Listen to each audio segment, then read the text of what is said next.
do. Thank you very much. Merci beaucoup. Shukran. Arigato.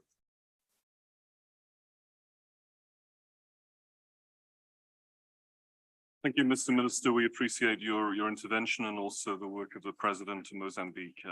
We now move to a country that's also experiencing significant cyclones, and we're joined, I think, by the Minister of Transport and Meteorology, Mr. Valery Ramon Ravello, who is on the Zoom link, I believe. So if you are there, Minister, you can take the floor.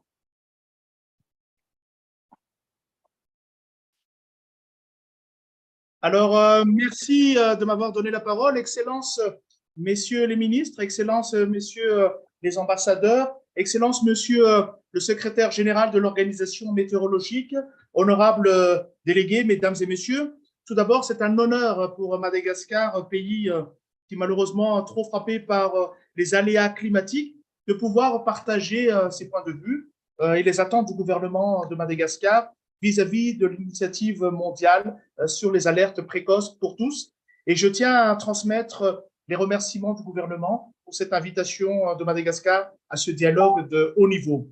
Au nom du président de la République de Madagascar, son Excellence Monsieur Andrazuel, j'adresse mes remerciements et surtout mes félicitations à son Excellence Monsieur Antonio Guterres, secrétaire général des Nations Unies, pour avoir lancé l'initiative Alerte précoce pour tous, ayant pour objectif de demander que chaque personne sur cette terre soit protégée et particulièrement par les systèmes d'alerte d'ici 5 ans. Nos profondes reconnaissances et remerciements aussi à l'équipe dirigée par l'Organisation météorologique mondiale et son secrétaire général, son Excellence le professeur Petteri Talas, pour avoir élaboré et mis à disposition de la communauté internationale le plan d'action exécutif de l'initiative Alerte précoce pour tous. Madagascar, effectivement, est trop souvent frappé par les aléas climatiques et de par sa position géographique, Madagascar, par rapport à ces aléas qui sont de plus en plus dévastateurs, que sont les cyclones tropicaux, mais aussi les sécheresses et les inondations.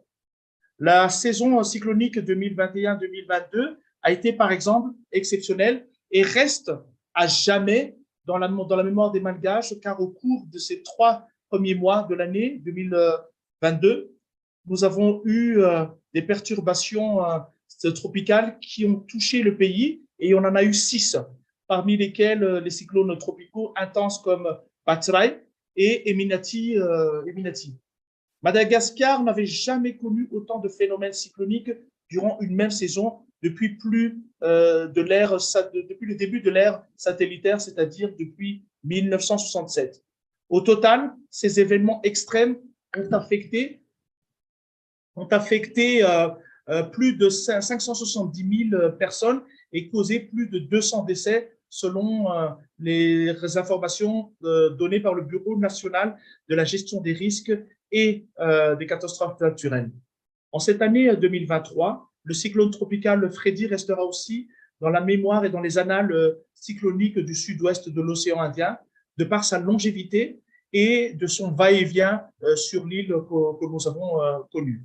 Et puis après, mais le bilan, heureusement, humain a été moins lourd comparé à Batrai et à Eminati.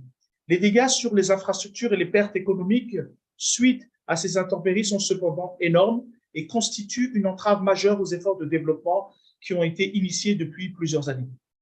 Les leçons apprises pour Madagascar après les catastrophes d'origine météorologique ces dernières années ont mis en exergue le rôle majeur du service météorologique et hydrologique qui, à mes yeux, constitue trop souvent un enfant pauvre pour le département et dans son rôle également donc dans la chaîne de valeur d'un système d'alerte précoce par la diffusion de prévisions de trajectoires cycloniques, de points d'impact et d'avis de vigilance et d'alerte suffisamment précoces qui contribuent pleinement à protéger la vie de millions de concitoyens à Madagascar, ainsi que leurs biens et leurs moyens de subsistance, mais aussi à anticiper la prise de décision au niveau des autorités nationales, régionales, mais également communautaires, afin de réduire les impacts.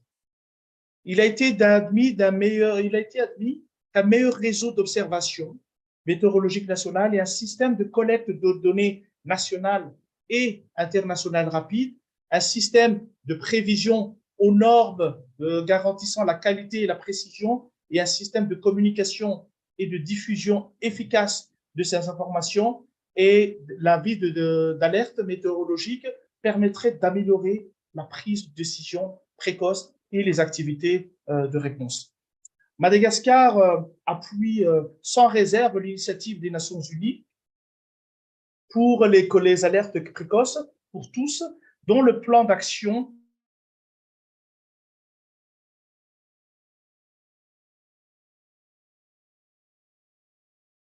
We seem to have lost the connection. You still there, Minister? Okay, we're sorry about that. The connection problem to Madagascar. We may just wait for a second.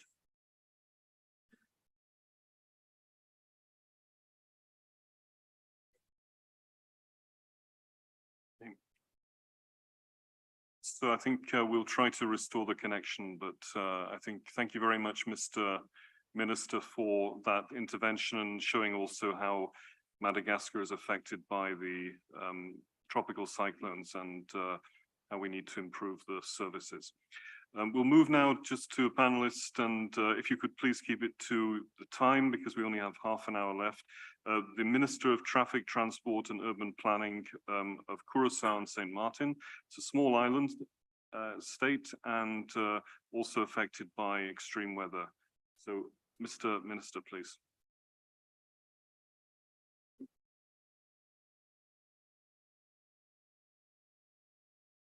Excellencies, let me begin by saying thank you so much for giving me the opportunity to share some creative solution to that we developed in Curaçao. Today, it is a particular honor for me as a founding member of WMO and representative of a small island development state to address this distinguished audience. Curaçao and St. Martin jointly is a member of the WMO. Curaçao and St. Martin are two of the islands in the Caribbean, and they form part of the Kingdom of the Netherlands and has experience of addressing natural disaster, including many violent hurricanes. Curaçao in particular is also an island where many different cultures form islands in the Caribbean Sea, America, Europe, and Middle East are working and living together in harmony. This results in true multiculturalism, which means that in Curaçao we stand for all, with passion and determination, leaving no one behind. The last major natural disaster occurred in 2010, where Tropical Storm Thomas brought several flash floodings of 200, even 300 millimeters of rainfall in 5 hours in several parts of Curaçao.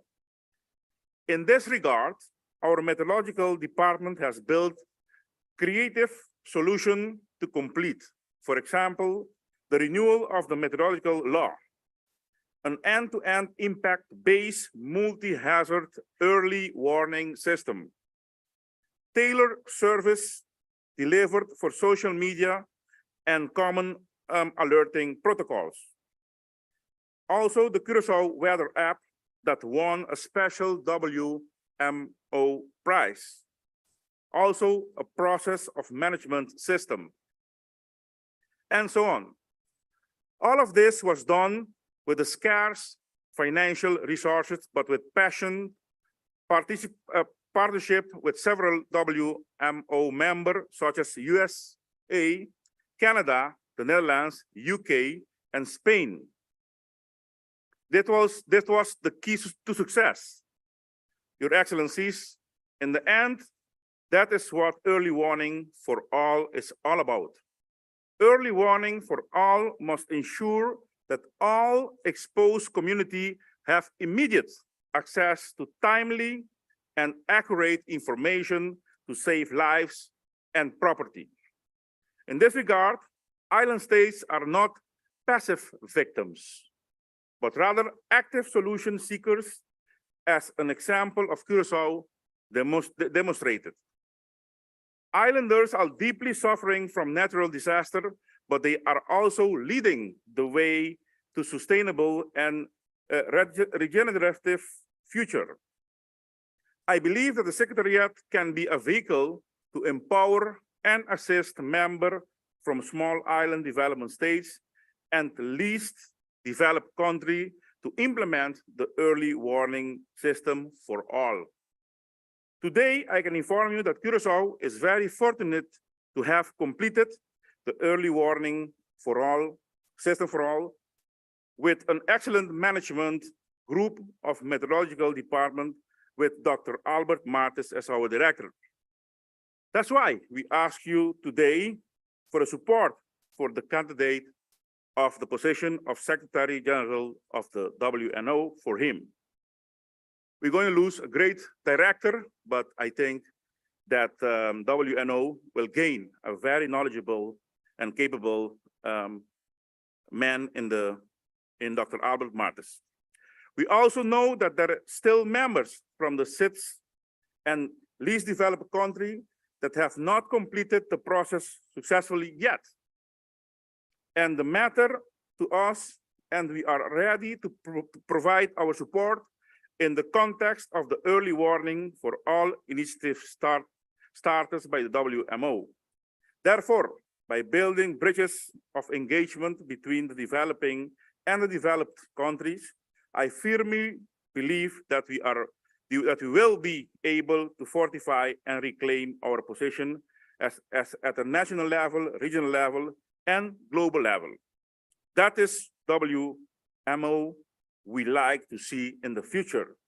In closing, as a founder member, Curaçao and St. Martin is committed to share our experience and build creative solutions together with you and lead the WNO Secretariat in the future, where members, especially from the CITES and the least developed country, benefit from international cooperation under the WMO Convention.